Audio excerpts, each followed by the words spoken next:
स्वागत है आप सभी का सीजीपीएससी संकल्प पे। ये हमारे इन्वायरमेंट का पार्ट 3 है। इससे पहले 2 पार्ट और आए हैं, अगर आपने वो नहीं देखा तो ऊपर आई बटन पे मैं उसका लिंक दे दे रहा हूँ, उसे देखिएगा। 50 दिन की स्ट्रेटेजी के तहत ये हमारे इन्वायरमेंट का सीरीज है।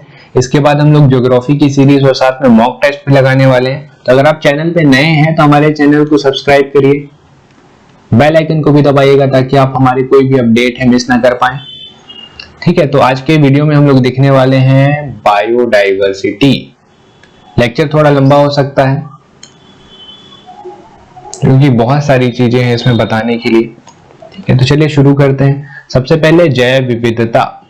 ठीक है, अब इसे आप संधि विच्छेद करेंगे तो मीनिंग ऐसे ही क्लियर हो जाता है, जैव और विविधता। इसका मतलब क्या हो जाता है, देखिए सीधा सीधा है, किसी प्राकृतिक प्रदेश में पाए जाने वाले जंगली तथा पालतू जीव जंतुओं एवं पादपों की प्रजातियों में बहुलता को जैव विविधता कहते हैं।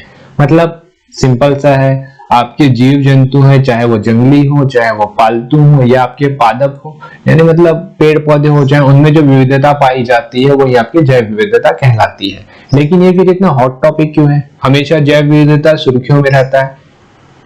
ठीक है, इनके बारे में भी देखेंगे, जैव विविधता को ह्रास कैसा हो रहा है इनके बारे में भी देखेंगे। अब जो आपका सबसे पहला और मोस्ट इंपॉर्टेंट, जैव विविधता शब्द का सर्वप्रथम प्रयोग किसने किया था? WC Rosen. ये आपका पिछले साल सीजीपीएससी 2019 में पूछा है।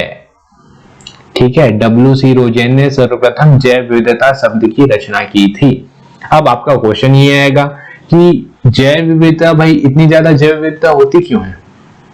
कारण है, सबसे पहला भूमध्य रेखीय प्रदेश में प्रजाति विविधता अन्य भौगोलिक प्रदेशों की अपेक्षा अधिक है। मानसूनी प्रदेश के कारण विविधता होती है। ठीक है, बर्फीले प्रदेश के कारण विविधता होती है। उष्णकटिबंधीय स्थलीय एवं जलीय भागों के कारण भी विविधता होती है। अक्षांतर और देशांतर के कारण विविधता होती है। पर्वतीय क्षेत्र के कारण भी विविधता होती है। एक एग्जांपल ले लेते हैं, एक एग्जांपल के माध्यम से समझ लेते हैं कि इतनी ज्यादा विविधता क्यों पाई जाती है। सपोज ये पृथ्वी है, तो आपको ये पता है बीच वाला जो लाइन रहता है इसको क्या बोलते हैं? इक्वेटर। ऊपर वाला जो लाइन है ट्रॉपिक ऑफ कैंकर, कर्क रेखा।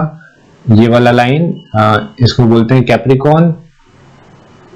कैप्रिकॉर्न आई थिंक भूमध्य रेखा बोलते हैं, इसे क्लियर कर लीजिएगा। तो ये वाला जो क्षेत्र रहता है यहाँ पे सबसे ज्यादा पानी गिरता है क्योंकि गर्मी सबसे ज्यादा पड़ती है। ठीक है, तो यहाँ पे जो जितने भी पेड़ पौधे पाए जाते हैं उन्हें एवरग्रीन बोला जाता है, मतलब हमेशा ग्रीन रहने वाले प्लांट। ऊपर जाते जाएंगे तो गर्मी कम होते जाएगी, तो यहाँ पे जो रहेगा, ये वाला एरिया जो रहेगा, यहाँ पे थोड़े से कम ग्रीन रहेंगे। ऊपर बर्फ जमना शुरू हो जाता है तो यहाँ पे अलग तरीके के मिलेंगे आपको। वही नीचे का भी है, यहाँ पे जो रहेगा वो अलग तरीके के पेड़ पौधे मिलेगा। नीचे पूल्स में बर्फ जमना शुरू हो जाता है तो यहाँ पे अलग तरीके के पेड़ पौधे मिलते हैं। तो ये आपका अक्षांशीय और अक्षांश की वजह से भी ये हो जाता है। ठीक है, तो बहुत सारे रीजन है, लेकिन यहाँ पूरे जगह से आपको जो सबसे इंपॉर्टेंट निकल के आएगा वो है डब्ल्यूसी रोजेन। इन्होंने बायोडाइवर्सिटी शब्द की रचना की, यह सर्वप्रथम प्रयोग किया है। आगे आते हैं, आगे देखते हैं हम लोग भारत में जैव विविधता। अब देखिए, भारत में अगर जैव विविधता वाले क्षेत्र को बांटा जाए तो उन्हें 3 पार्ट में ही बांटा जा सकता है। सबसे पहले आपका हिमालय पर्वत, दूसरा है प्रायद्वीपीय प्रदेश, तीसरा है मध्यवर्ती मैदानी भाग की जैव विविधता। ठीक है, और फिर देखें हम लोग तो ब्राजील के पश्चात भारत के सघन वनों में सर्वाधिक जैव विविधता पाई जाती है। जैव विविधता के लिए फेमस है भारत। भारत के केरल राज्य में शांति घाटी, ये शांति घाटी का क्वेश्चन भी आपका आया था पिछले साल सीजीपीएससी 2019 में। तो आपने ये इन्वायरमेंट के पिछले साल नोट्स पढ़े होते तो 2 क्वेश्चन तो आपके यहीं से फंसते दिख रहे हैं। ये बाद में अपडेट नहीं है, ये हमारे पुराने नोट्स हैं। ठीक है, भारत के केरल राज्य में शांति घाटी जैव विविधता के लिए जानी जाती है। इनके अलावा मैं और कुछ चीजें बता दे रहा हूं आपको जो इस नोट्स में नहीं है, इसे अपडेट कर लीजिएगा अगर आप इस नोट्स को कॉपी करते चल रहे हैं तो। कुछ चीजें मैं आपको बता देता हूं। सबसे पहला चीज जो है, ये जो है आपका जैव विविधता वाले क्षेत्र है, लेकिन अगर हम लोग भारत की जैव भौगोलिक का वर्गीकरण करें, अगर हम लोग भारत का जैव भौगोलिक वर्गीकरण करें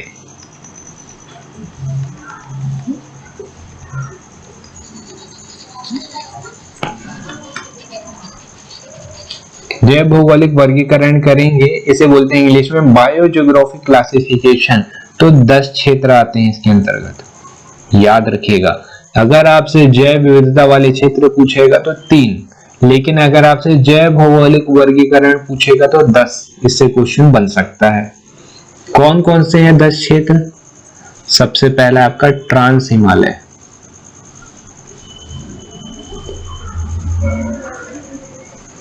कहां का? लद्दाख का, ठीक है, ट्रांस हिमालय ऑफ लद्दाख बोला जाता है इसे। दूसरा है आपका हिमालय रेंज, हिमालय श्रृंखला।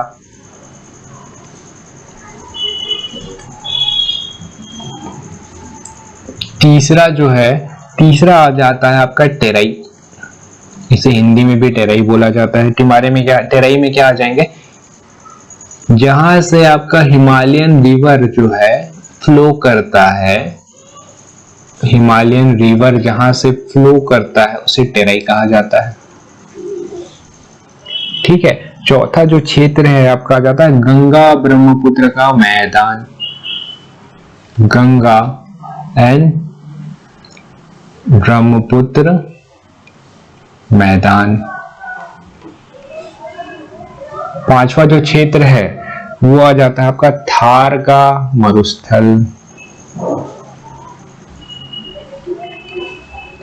छठवां क्षेत्र है आपका डेक्कन प्लेट्यू,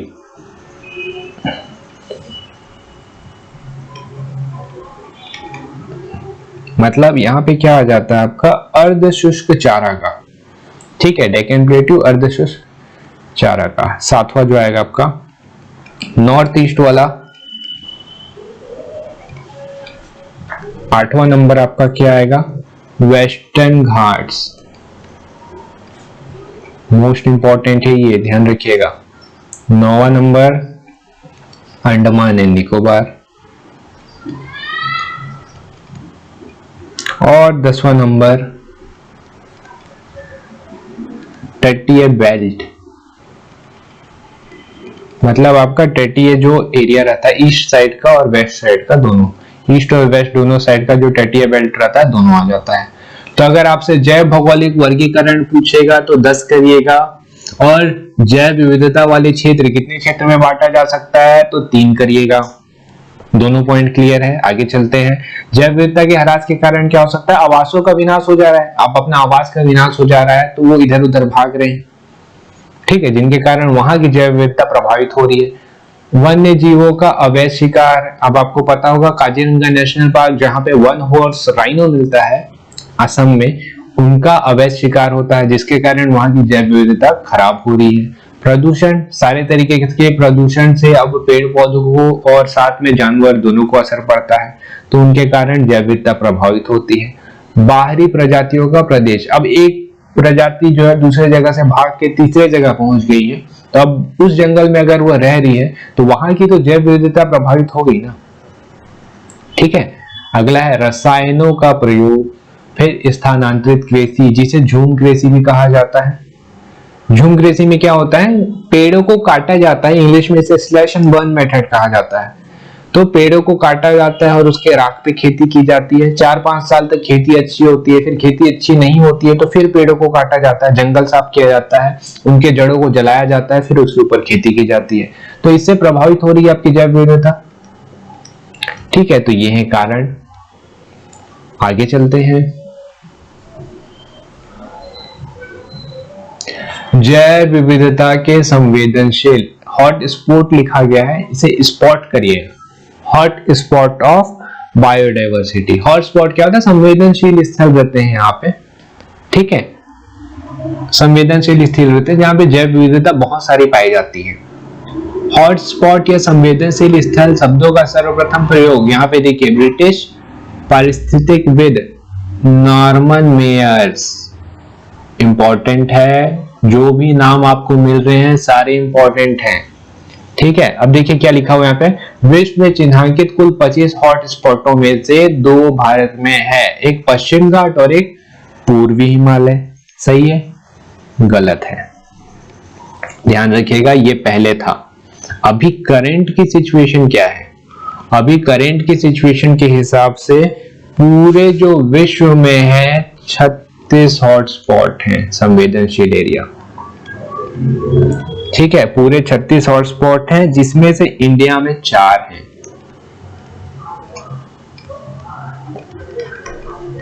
ये करंट है, ध्यान रखिएगा इसे। आपने पुराने नोट से पढ़ रहे हैं तो उसे सुधार लीजिएगा, ये वाला इंफॉर्मेशन गलत है। अब कौन कौन से क्षेत्र हैं? सबसे पहला जो है आपका हिमालय वाला एरिया। दूसरा जो क्षेत्र है वो है आपका वेस्टर्न घाट।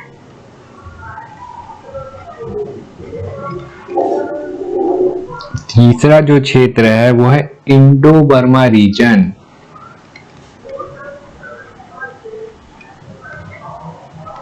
इंडो बर्मा रीजन मतलब वो नॉर्थ ईस्ट वाला जो एरिया है वही आएगा इसमें। और चौथा जो अपना क्षेत्र है ये है आपका सुंदालैंड। ठीक है, ये 4 क्षेत्र हैं जहां पे भारत के मतलब 4 जो हैं वो हॉटस्पॉट हैं, ये विश्व के हिसाब से याद रखिएगा। पूरे विश्व में 36 हॉटस्पॉट है, जिसमें से भारत में 4 हॉटस्पॉट है, वो 4 ये हैं। कितने हॉटस्पॉट हैं पूछ सकता है, और कहां कहां है ये भी पूछा जा सकता है, तो इन्हें ध्यान रखिएगा। इनके अलावा और कुछ कुछ जगह है जहां पे बहुत ज्यादा जैव विविधता है, उनके बारे में थोड़ा सा देख लेते हैं। ठीक है, अंडमान निकोबार,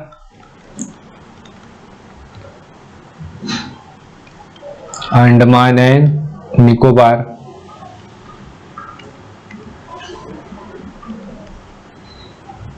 इसके अलावा लक्षद्वीप। ये 2 क्षेत्र और हैं जहां पे भारत में जैव विविधता काफी ज्यादा है। लेकिन आपसे अगर ये पूछेगा भारत में कितने हॉटस्पॉट हैं तो 4 ही करिएगा। ठीक है, इन दोनों नाम को इंक्लूड मत कर दीजिएगा। बस मैंने आपको ये बताया कि यहाँ पे भी जैव विविधता काफी सारी है। क्लियर है? आगे चले। अच्छा, आगे चलने से पहले एक चीज और बता देता हूं। अंडमान निकोबार और लक्षद्वीप, यहाँ पे आपका कोरल रीफ्स पाए जाते हैं। इसे गूगल करिएगा, देखिएगा कोरल रीफ्स कैसे दिखते हैं। ठीक है, ग्लोबल वार्मिंग और क्लाइमेट चेंज की वजह से ये भी खतरे में है। ग्लोबल वार्मिंग और क्लाइमेट चेंज की वजह से कोरल रीफ्स खतरे पे हैं। तो कोरल रीफ से क्वेश्चन बन सकता है, क्योंकि 2, 3, 4 साल हो गए लगभग इनके बारे में ये हमेशा न्यूज में रहे हैं। तो कोरल रीफ्स कहाँ पाए जाते हैं? अंडमान निकोबार और लक्षद्वीप के पास। तो 2 में से आपको एक ऑप्शन मिलेगा। अगर दोनों ऑप्शन मिलते हैं तो अंडमान निकोबार टिक करके आइएगा। कोरल रीफ, इनके बारे में गूगल करेगा, आपको थोड़ा सा और डिटेल मिल जाएगा।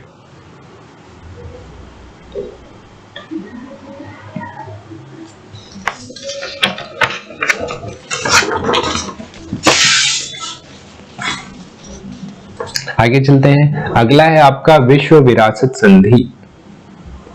ठीक है, विश्व विरासत संधि, इनको क्या बोलते हैं इंग्लिश में? इन्हें बोला जाता है वर्ल्ड हेरिटेज कन्वेंशन। विरासत मतलब क्या होता है? हेरिटेज। वर्ल्ड हेरिटेज कन्वेंशन या एग्रीमेंट।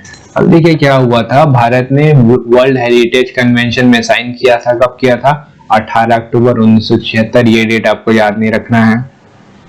इसमें से 5 प्राकृतिक स्थल वैश्विक महत्व के रूप में चिन्हांकित किए गए थे। कौन? 5 प्राकृतिक स्थल वैश्विक महत्व के रूप में चिन्हांकित किए गए थे। ठीक है, जिनमें से आपका काजीरंगा राष्ट्रीय उद्यान, जो कहां पड़ता है आपका? असम में। केवलादेव राष्ट्रीय उद्यान, राजस्थान। इसके अलावा मानस राष्ट्रीय उद्यान, ये होगा आपका फिर से असम। सुंदरवन वेस्ट बंगाल में है, और नंदा देवी ये है आपका उत्तराखंड पे। तो इन 5 प्राकृतिक स्थल को वैश्विक महत्व के रूप में चिन्हांकित किया गया था। ये शुरुआत के 5 है। उसके बाद एक चीज और ध्यान दीजिएगा, 2 स्थलों को और इसमें जोड़ा गया। डेटा को अपडेट कर लीजिएगा। एक इसमें जोड़ा गया आपका वेस्टर्न घाट को। कब जोड़ा गया इसे? 2012 में। और एक और जोड़ा गया ग्रेट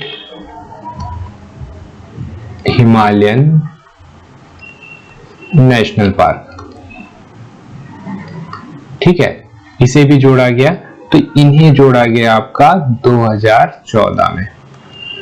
तो आपके अभी कितने हैं? भारत में 5 प्राकृतिक, शुरुआत में 5 प्राकृतिक स्थल को चिन्हांकित किया गया था, बाद में 2 को और जोड़ा गया।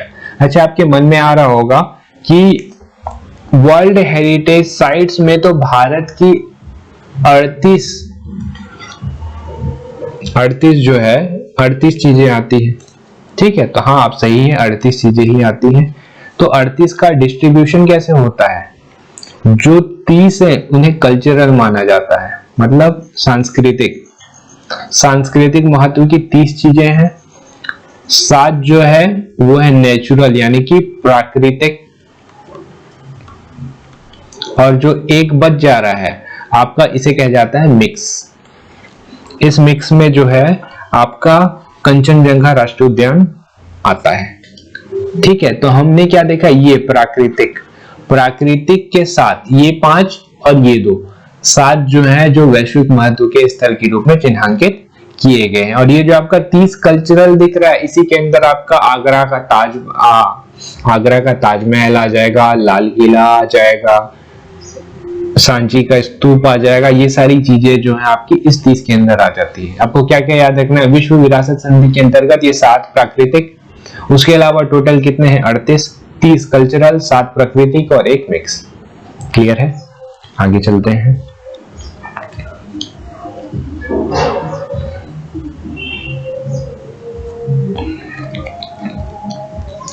उसके बाद आ जाता है आपका रामसर संधि।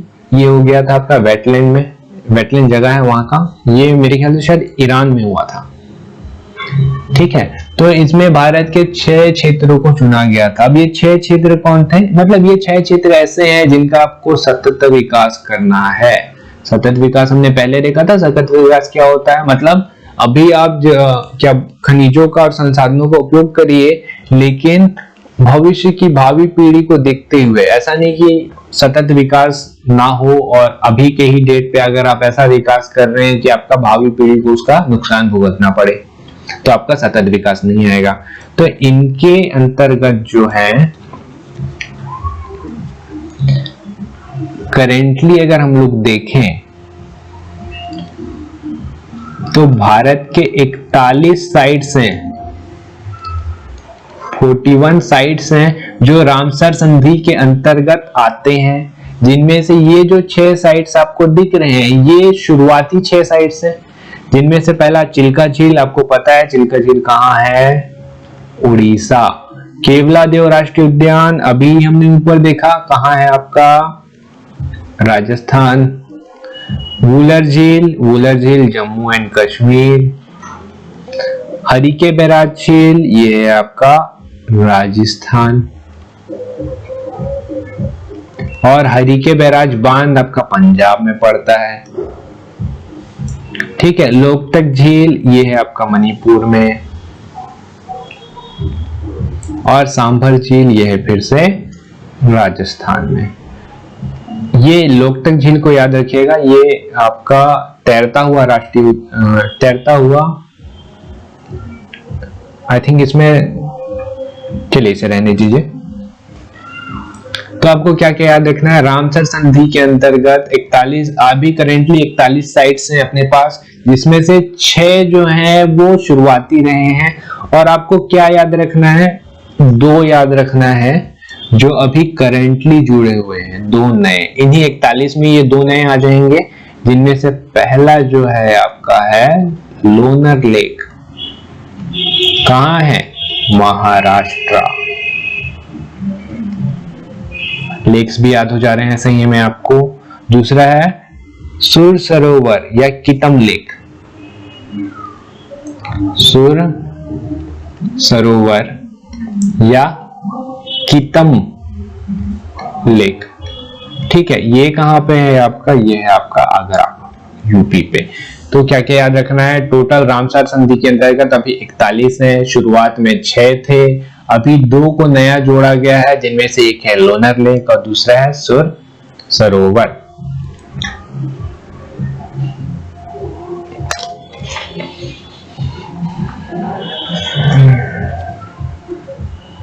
आगे आते हैं।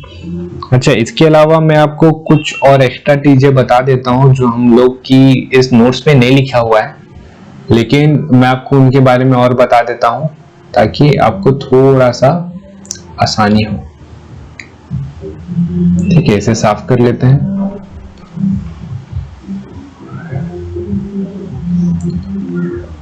अब जब हम जैव विविधता के बारे में बात ही कर रहे हैं तो एक ऐसे ऑर्गेनाइजेशन की भी बात करते हैं जो जैव विविधता के लिए और उनके संरक्षण के लिए काम करता है। एक बुक भी पब्लिश करता है जो आपके लास्ट ईयर की क्वेश्चन आई थी, रेड डेटा बुक। वो ऑर्गेनाइजेशन का काम क्या है, कितने तरीके की बुक पब्लिश करता है, विलुप्त प्राणी कौन है, इन सारी चीजों के बारे में एक बार हम लोग देख लेते हैं। ठीक है, इनके बिना आपका जो है बायोडाइवर्सिटी कंप्लीट नहीं है, जैव विविधता कंप्लीट नहीं है अगर आपको इनके बारे में पता नहीं है तो काफी इंपॉर्टेंट है ये। इनके बारे में देखते हैं।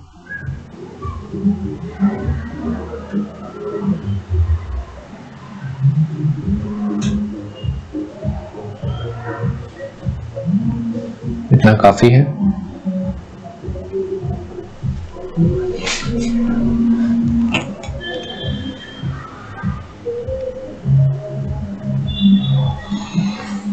चलिए देखिए, एक संस्था है जिनका नाम है IUCN। ये वही संस्था है जिनसे पिछले साल क्वेश्चन आया था कि रेड डेटा बुक कौन जारी करता है। तो ये वही संस्था है जो रेड डेटा बुक जारी करती है। इनके बारे में थोड़ा सा देख लेते हैं। इसका जो फुल फॉर्म है वो है international union of natural and natural resources. इसका नाम फुल फॉर्म याद रखिएगा, international union of natural and natural resources. ठीक है, इन संस्था का काम क्या है, ये देखिए 4 तरीके की जो चीजें हैं वो करती है। ये निकालती है डेटा।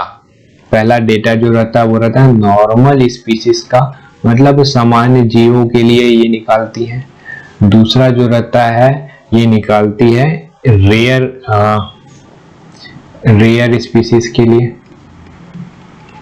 तीसरा जो ये डेटा निकालती है वो निकालती है वल्नरेबल।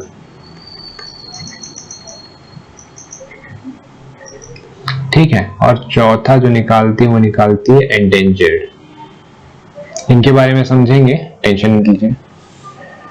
ठीक, इसके अलावा एक ये रेड डेटा बुक निकालती है जिसके बारे में मैंने आपको ऊपर बताया, जिसमें जो मतलब स्पीसीज है, जो प्राणी है वो विलुप्त हो चुके हैं, उनका इस रेड डेटा बुक में जिक्र रहता है। उनके बारे में आएंगे, पहले इन चारों को देख लेते हैं। नॉर्मल स्पीसीज का मतलब क्या हो जाता है कि वो स्पीसीज या वो जीव जंतु जिन्हें कोई खतरा नहीं है, नॉर्मली रह रहे हैं, खा रहे हैं, जी रहे हैं, तो ऐसे जो हैं आपके नॉर्मल स्पीसीज आएंगे। रेयर का मतलब क्या हो जाता है, जिनका पॉपुलेशन कम है और बहुत रेयर दिखते हैं। रेयर मतलब समझ रहे हैं कि बहुत मुश्किल से दिखते हैं, उन्हें रेयर स्पीसीज कहा जाएगा। वल्नरेबल मतलब खतरे की कगार पे होता है। वल्नरेबल मतलब जिन्हें क्षति पहुंचाई जा सकती है। ठीक है, वल्नरेबल का मतलब क्या होगा आपका, इनका जो पॉपुलेशन है, जनसंख्या है, बहुत काफी तेजी से घट रहा है और इनका सर्वाइवल जो है, इनका जो जिंदगी है वो बहुत मुश्किल है। और फिर एंडेंजर्ड का मतलब क्या हो जाएगा, एंडेंजर्ड मतलब एकदम खतरे की कगार पे है ये। ठीक है, इनका मतलब क्या हो जाएगा कि इनकी जो जनसंख्या है और तेजी से घट रही है और अगर इन्हें बचाया नहीं गया तो ये विलुप्त हो जाएंगे। तो ये 4 डेटा और 4 चीजों के बारे में बात करता है कौन, international union of natural and natural resources. ठीक है, और जब ये विलुप्त हो जाते हैं तो ये निकालता है रेड डेटा बुक, जिसमें जो विलुप्त प्राणी रहते हैं उनके बारे में लिखा हुआ रहता है। कुछ मैं आपको एंडेंजर्ड, जो खतरे की कगार पे हैं, ऐसे जीवों का नाम बता देता हूं। ठीक है, सारे के सारे जो हैं आपके एशिया पे पाए जाते हैं। मैं एशिया वाले बता रहा हूं आपको। जिसमें से आपका एक है Asian elephant,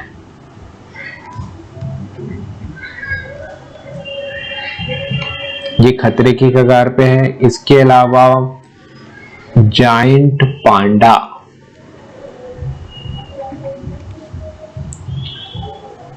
snow leopard,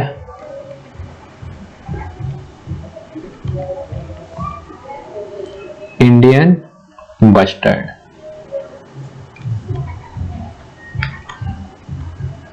Indian bustard, ये जो इंडियन बस्टर है ये राजस्थान का राज्य पक्षी है, ध्यान रखिएगा इसे। ठीक है, तो ये जो आपको 4-5 दिख रहे हैं ये एंडेंजर्ड है, यानी कि खतरे के कगार पे। अगर इन्हें बचाया नहीं गया तो ये विलुप्त हो सकते हैं। अच्छा, विलुप्त हो सकते हैं तो कुछ प्राणी तो ऐसे भी होंगे जो विलुप्त हो चुके हैं। ठीक है, इनके बारे में भी देख लेते हैं। एक्सटिंक्ट बोलते हैं इन्हें इंग्लिश में, यानी कि विलुप्त हो चुके हैं, जिसमें से आपका पहला है एशियन चीता। एशियन चीता खत्म हो चुका है, अब देखने को नहीं मिलता। दूसरा एक आता है pink head duck, pink colour का रहता था इसका सर, ये आपको जम्मू कश्मीर साइड पे मिलता था लेकिन अब खत्म हो चुका है, ये दिखता नहीं है। तीसरा जो है डोडो, ये मोस्ट इंपॉर्टेंट है, ये कितनी बार एनवायरमेंट के पेपर पे ये डोडो पक्षी के बारे में पूछा हुआ है। ये आपका कहाँ मिलता था? मॉरिशस में, याद रखिएगा डोडो पक्षी मॉरिशस में मिलता था, लेकिन अब ये खत्म हो चुका है, एक्सटिंक्ट हो चुके हैं। ठीक है, तो ये कहलाते हैं आपके नॉर्मल, रेयर, वल्नरेबल, एंडेंजर्ड और एक्सटिंक्ट। इनके अलावा एंडेंजर्ड में एक और है, रिडले ऑलिव टर्टल। याद करिए मैंने आपको एमसीक्यू के बारे में बताया था, एमसीक्यू में इसके बारे में कौन सा टर्टल? Ridley olive turtle. ये भी आपका एंडेंजर्ड यानी कि बहुत ज्यादा खतरे की कगार पे है। अगर इसे भी नहीं बचाया गया तो ये भी विलुप्त हो सकता है। ठीक है,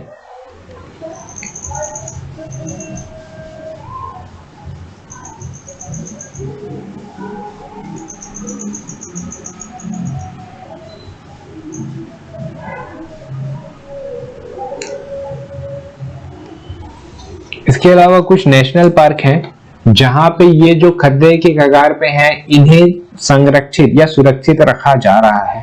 तो इनके बारे में हल्का सा देख लेते हैं, ये लास्ट रहेगा। सबसे पहला आपका नेशनल पार्क। नेशनल पार्क में पहले नंबर पे आ जाता है बांधवगढ़। कहां पे है? एमपी। ठीक है, यहाँ पे किसे संरक्षित रखा जा रहा है? White tiger. बचाया नहीं गया तो ये खत्म हो सकते हैं। हम किसके बारे में देख रहे हैं? ये एंडेंजर्ड, जिसे बचाया नहीं गया तो खत्म हो सकते हैं। दूसरा भीतरकनिका।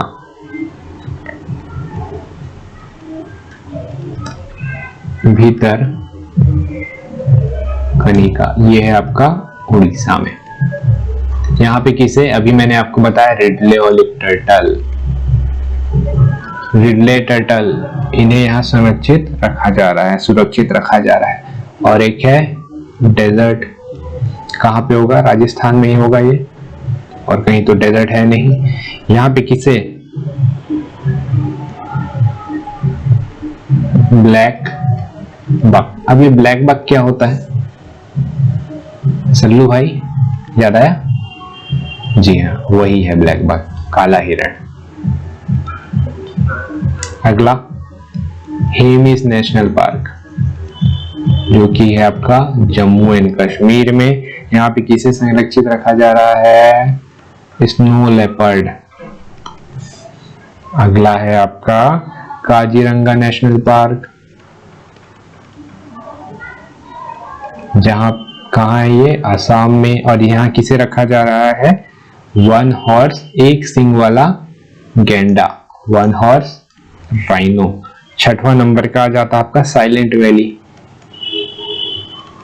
जो कि आपका केरला में है, पहले ही देखा है हमने। ठीक है, यहाँ पे किसे? Lion tailed macaque. ठीक, ये सारी चीजें हैं जो आपको याद रखनी है। अब आप सोच रहे होंगे कि नेशनल पार्क और ये एंडेंजर्ड स्पीसीज हम लोग क्यों याद रखें, तो मैं आपको एक चीज बताना चाहूंगा कि नेशनल पार्क से क्वेश्चन आता है। अगर इन्वायरमेंट में क्वेश्चन नहीं बन रहा है तो ज्योग्राफी में क्वेश्चन बनेगा। तो आपको यही सारे जो है नेशनल पार्क वही तो याद रखने हैं। भारत के सारे नेशनल पार्क थोड़ी ना याद करने हैं, जिसमें आपका जो है ये हेमिस नेशनल पार्क से लास्ट ईयर क्वेश्चन आया है आपका, सॉरी जिम कॉर्बेट से क्वेश्चन आया था, हेमिस नेशनल पार्क भी पूछ सकता है। यही सारे जो है जो इंपॉर्टेंट है, जहां पे इन सारे जैसे स्पीसीज को संरक्षित या सुरक्षित रखा जा रहा है, यही सारे नेशनल पार्क से आपके क्वेश्चन आते हैं। तो चलिए आज की वीडियो में हम लोग इतने ही करते हैं, फिर मिलते हैं कल अगले वीडियो के साथ। तो अगर आपने चैनल को सब्सक्राइब नहीं किया तो हमारे चैनल को सब्सक्राइब कर लीजिएगा, लाइक का बटन दबाइए और कमेंट करिए। आपको कुछ अगर सुझाव देना है तो कमेंट करिए, हमारे वीडियो को शेयर करिएगा। पिछला वीडियो देखने के लिए इस वाले लिंक पे जाइए और हमारे फिलॉसफी की वीडियो को देखने के लिए इस वाले लिंक पे जाइए। तो चलिए फिर मिलते हैं कल। Thank you.